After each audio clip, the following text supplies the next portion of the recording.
Hello, everybody on the internet. Well, in my vlog group, I don't really think the internet really watches this that much besides y'all. But hello. Thank you, Chelsea, for the awesome prompt for this week. I would actually have to agree. Out of all the readings, the chapter 6, the student-centered model, was probably my favorite as well.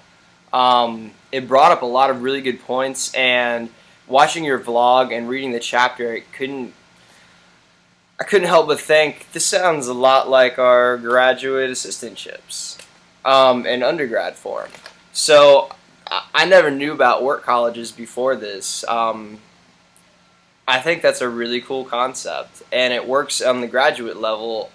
I would think it would probably work very well on the undergrad level as well.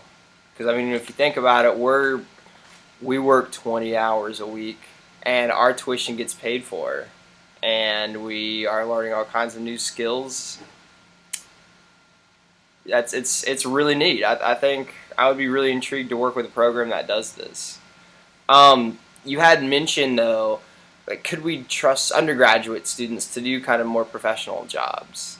And I would agree with you. There's probably some where I wouldn't trust some of them making my food.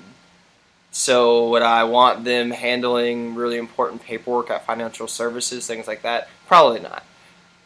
But at the same time, we could completely, I guess, hire students. We can make them apply. It could be something that's not the easiest thing to get.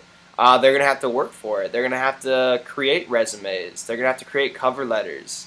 They're going to have to go interview, which baffles me how many undergraduate students have not done all of those to this extent. I mean, we've been hiring quite a few times here in my assistantship, and some of the resumes that come in are just absolutely horrendous. And I know it's probably that's their first time doing a resume.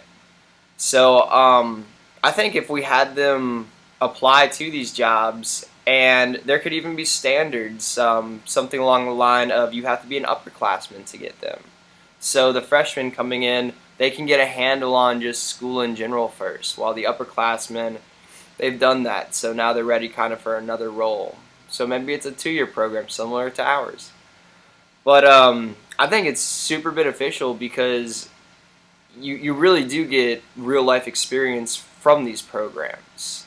It's not just kind of a go redundant job that you're doing trying to earn some money to pay for tuition and stuff like that on the side. A lot of these I guarantee are geared towards kind of the major track, similar to our GAs are. So in doing these roles, they're not only going to have their tuition paid for, they're going to be learning about their field. If it's someone who's really into science, they could be working right alongside a professor, doing research with them, writing papers, things like that. I mean, that would be spectacular for an undergraduate student to be able to do and come out of college not only with that degree but with that experience. It teaches them all kinds of different roles. You had mentioned, Chelsea, like leadership, time management, and pridefulness. Heck yeah. I mean, honestly, in undergraduate, I remember I think I got more out of my internships and my kind of field experiences by leaps and bounds more than just sitting in a classroom and listening to lectures. I learned a lot from that too, but when you're actually out in it, I think that's the most beneficial, that experiential learning. Um, we talked about in campus culture that the other good thing about being very involved in a university is the more involved you are, the more you feel connected to the culture and the university itself. So not only just going to school there, but working there and stuff as well. I think it makes sense that the retention rates would be higher. It makes sense that students would be more prideful. They're more involved. They become more critical thinkers. That's kind of they become more developed, and isn't that the goal anyway?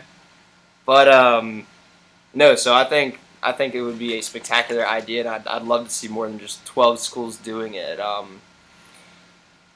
I don't know. Maybe that would be a cool pilot program here at Valdosta State. We have a large graduate assistant population compared to a lot of other schools, so I feel like we have a good amount of groundwork already laid out to possibly have a program.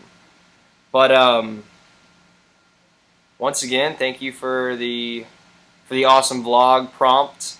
That's about all I have today, but I hope you all have fun. I won't be joining you in class tomorrow. I apologize. I have to go to a conference. But you stay classy.